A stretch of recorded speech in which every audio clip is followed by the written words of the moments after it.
mas é um daqueles... Cada jogo do Náutico vai mostrando uma falha, um erro da diretoria de futebol do Náutico, que, obviamente, do presidente também, Diógenes Braga, que é quem comanda o departamento, né? Cada jogo vai mostrando um erro, um tapa na cara, escancarando o erro, e as coisas não vão mudando tanto, né? Não dá para esperar que Souza e Jobson vão resolver todos os problemas do time. São grandes reforços para uma Série B, Souza mostrou isso, Jobson já tem mostrado isso quarta-feira, mas só ele, se não tiver atacante, se não tiver zagueiro, se não tiver lateral, não resolve. Então, cada jogo é uma falha na defesa. Aí você lembra, Camutanga não veio, saiu há mais de um mês e não chegou reserva. Contratado Thiago Enes, que já passou por aqui, aí Thiago Enes falha no gol, não foi bem na estreia contra a Ponte Preta, passou um tempo jogando sem atacante. Enfim, primeiro volante, time muito disposto. Tem 2 primeiros volantes que não são confiáveis. Cada jogo é um erro que vai mostrando para o torcedor. Na verdade, nem mostrando, vai jogando uma luz mais ainda para o torcedor. E aí, Rodolfo, eu queria que você fizesse essa análise já partindo exatamente desses erros da diretoria, né? Não dá para pegar o jogo de hoje, tirar do ano de 2002 e achar que foi um acidente, ou achar que foi culpa de Elano ou não, ou achar que, enfim, criar subterfúgios, criar desculpas para uma derrota. É uma derrota muito do trabalho da diretoria de futebol em todo o ano. Não sei se eu estou influenciando sua resposta, mas acredito que não. Mas pode mandar aí. Boa noite, Cláudio. Lucas, prazerzão. Acho que é a primeira vez que a gente está dividindo aqui. E meus cumprimentos a todos que estão agora aqui com a gente ao vivo, quem está ouvindo depois. E, Cláudio, eu vou começar puxando a nossa análise do meio de semana lá, trazendo a análise do que aconteceu em Campinas. Que eu me lembro de mencionar que o argumento de o cenário ele é muito tranquilo, tem o turno todo pela frente, é um ponto de diferença. E olha só o que é que pode estar para acontecer, né? O Náutico pode acabar a rodada, dependendo do que acontecer no jogo do Operário na segunda, a 4 pontos do 16º, indo para 2 jogos fora, né, onde não existe favoritismo nenhum, e sendo no momento o pior time da competição. O pior time ainda não é matematicamente falando o pior, porque tem Guarani com a mesma pontuação abaixo, que joga amanhã, ou seja, o Náutico pode perder mais um posto, e o Lanterna Vila Nova, que hoje venceu, tem uma única derrota nos últimos 4 jogos, empatou 2, venceu hoje, perdeu 1, o Náutico perdeu as últimas 4. Então é o pior time da competição no momento. É o pior time em performance, é o pior time em resultados, é o pior time em perspectiva.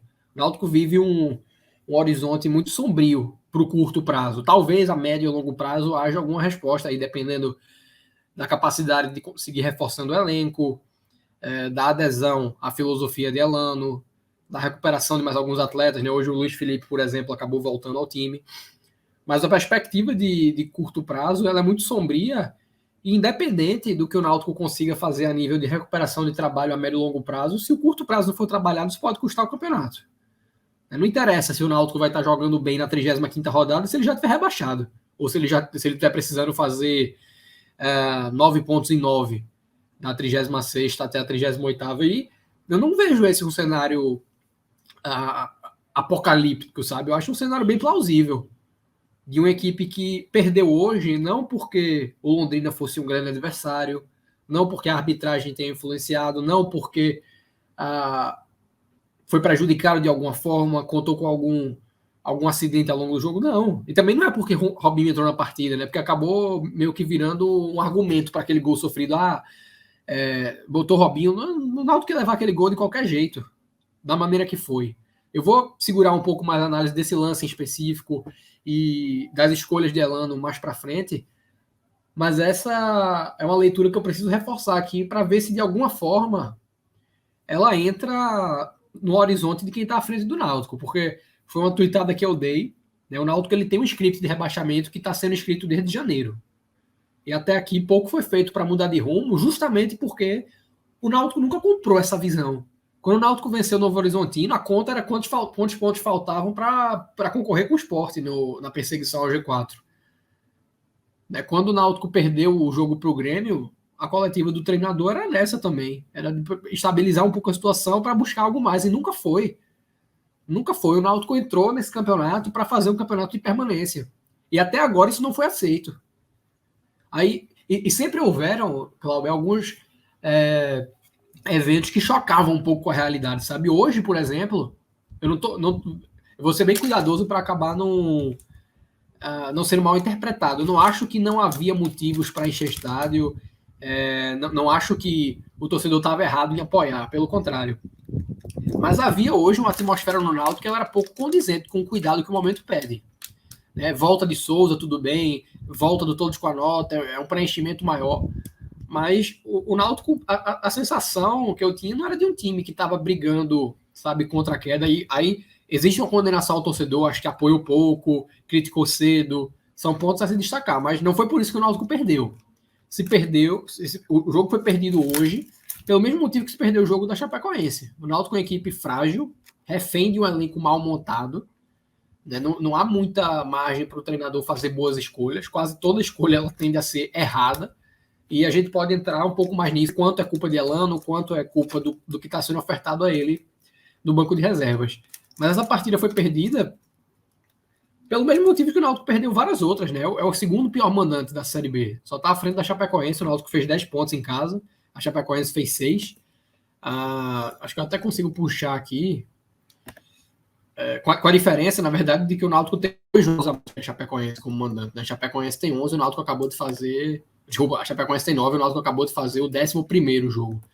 Então, esse é um argumento que, ao meu ver, reforça a minha ótica. O Náutico sempre foi uma equipe que se sobressaiu em qualquer extremo da tabela, seja brigando por acesso, seja brigando contra a queda, com o fator casa. E se banalizou perder da maneira que perde. Né? Não precisa se forçar muito para vencer o Náutico dentro dos aflitos. O Londrina, um pouco que tentou, conseguiu virar o jogo rapidamente. A Chapecoense demorou um pouco, mas conseguiu da mesma forma nos 2 gols. Poderia até ter virado antes também. Um pouco, o Náutico também poderia ter feito o gol, houve um lá e cá. Mas o fato é que se banalizou esse resultado dentro de casa e nunca foi uma equipe que costuma buscar tantos pontos fora. Vai precisar fazer valer o mando de campo às pressas. Restam 8 jogos apenas.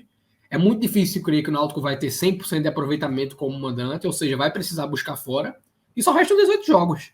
Só restam 18. E aí esse argumento de... Eu vi agora, né, gente defendendo, não dá para condenar o rebaixamento, são 2 pontos. Cara, não são 2, podem ser 4 ao fim da rodada. E aí vai para 2 jogos fora, como é que essa conta vai estar depois desses 2 jogos? Vão ser só 4? Não, eu já finalizei, Cláudio. Pronto. Assim, não são só 2 pontos. A partir do momento que você tem 18 jogos, e o Náutico vai ter que ter pelo menos 50% de aproveitamento no total. Então não dá para você ficar, só são 2 pontos. O campeonato não acaba quando o Náutico ultrapassar o outro adversário, se ultrapassar em algum momento. Então precisa de, no mínimo agora, 50% de aproveitamento. Faltando. E o Náutico, eu não sei qual aproveitamento agora, mas deve estar bem abaixo de 50%.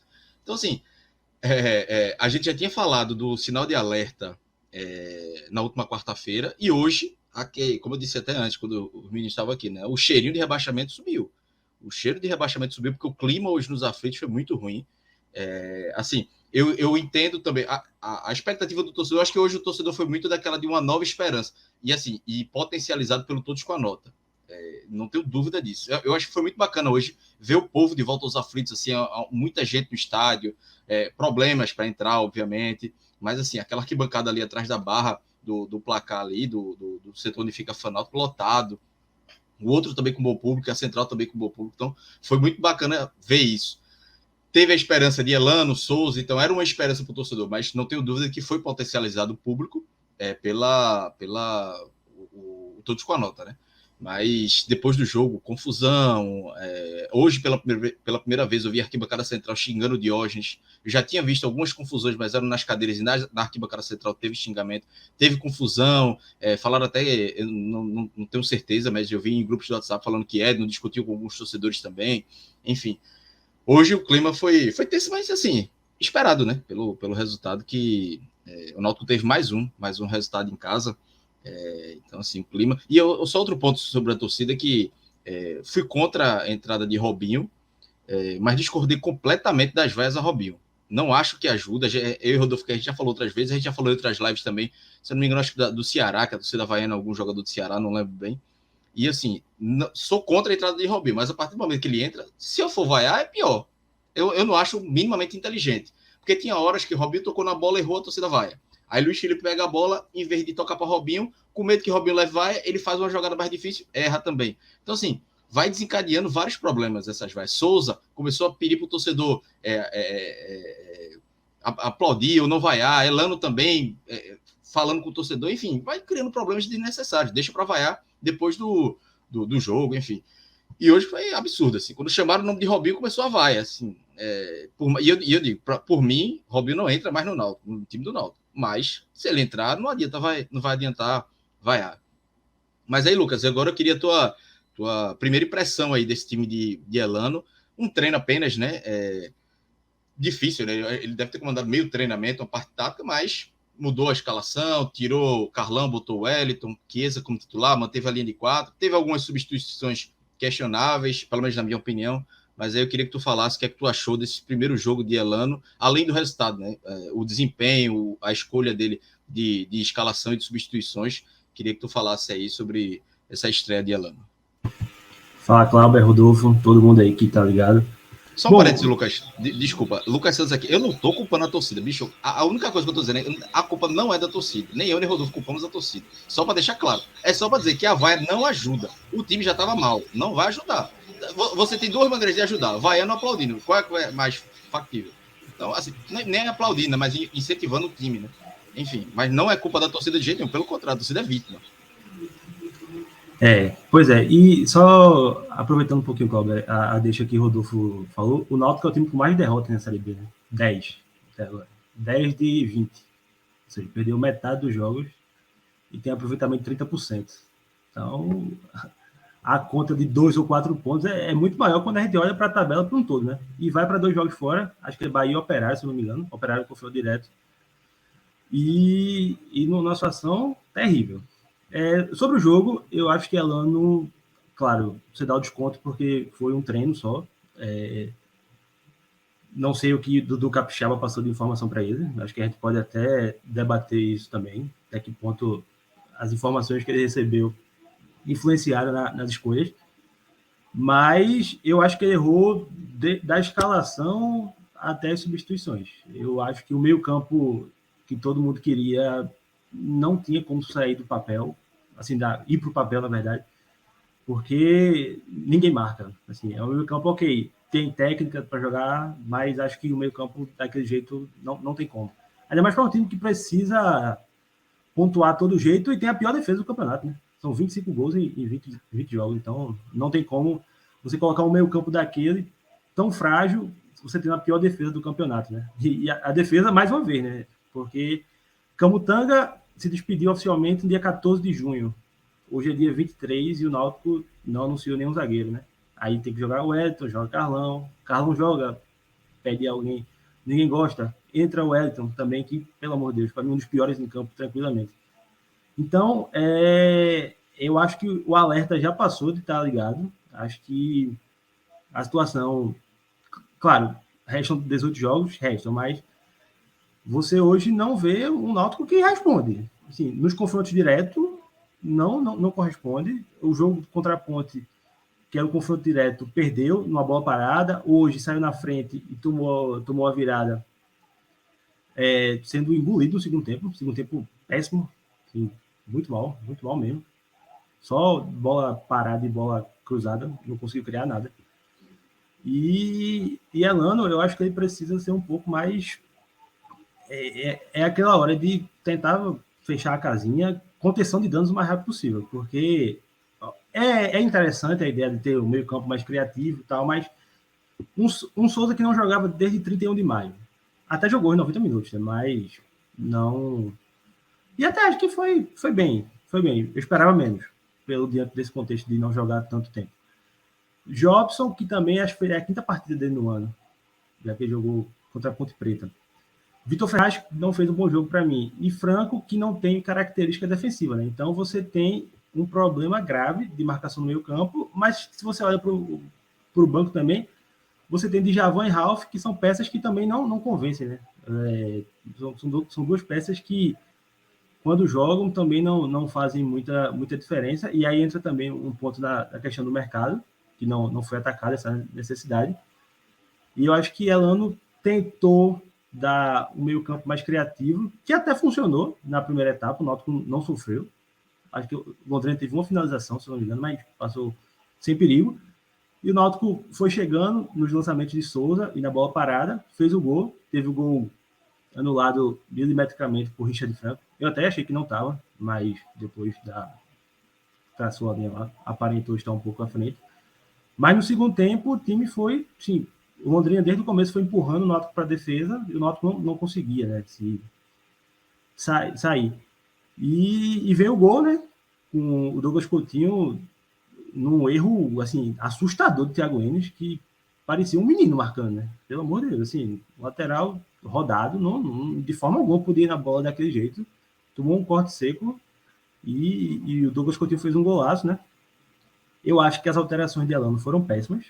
Eu não cheguei a ouvir a coletiva, se ele falou sobre, mas eu não entendi tirar Jean Carlos. Acho que só se ele tivesse sentido alguma coisa. Me falaram aqui no Twitter que ele pediu para sair. Se ele pediu, tá justificado.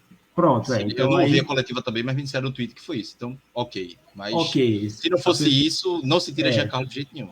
Pois é. E Chiesa você até entende, porque é um jogador que está voltando de uma lesão grave e tal, mas não para colocar Robinho, né? Ali não existe. A escolha por Robinho, eu acho, assim, inquestionável. Indefensável, na verdade. Que aí eu não sei até que ponto foi uma alteração sugerida por Dudu, Capixaba, enfim, não sei o que Elano recebeu de orientação. Mas, querendo ou não, quem decidiu foi ele e o erro entra na conta dele. Então, assim, achei uma atuação muito pobre do Náutico, muito pobre. E, claro que você dá o desconto porque não teve tempo para trabalhar, quis tentar uma coisa diferente no meio campo, uma coisa que a torcida desenhava, né, quando Souza e Jobson foram contratados, mas, para mim, assim, a primeira impressão é de que precisa corrigir demais. E, sobretudo, num time que toma muitos gols, eu acho que você se expõe muito tentando uma situação dessa. E aí, pensando, a gente vai falar também mais para frente, mas é alerta, assim, ligado, né? Ela não deveria ter desembarcado com o zagueiro junto, né? Porque, assim, não existe. É um negócio, assim, assustador, porque são erros repetidos. Wagner Leonardo saiu ano passado, foi uma novela para contratar um zagueiro, aí trouxeram Rafael Ribeiro. Sim, todo respeito, mas, pelo amor de Deus. Esse ano, Camutanga estava com saída encaminhada antes mesmo de acabar o Pernambucano e não trouxeram um zagueiro. Há 3 meses sabem que Camutanga vai sair. Assim, é absurdo, assim. E detalhe, você já tem um sistema defensivo que eu acho muito fraco. Carlão, Bruno Bispo, o Wellington, não são zagueiros que você tem um mínimo de confiança. Eu pelo menos, não tenho. Acho que também ninguém tem, sabe? Então, a direção precisa acordar, feito o Rodolfo falou, a catinga de queda, o script está pronto desde janeiro, né? O problema é que quem pode tomar as decisões é que assina o script a cada semana, porque fica mais evidente se o Náutico não mudar, é grave.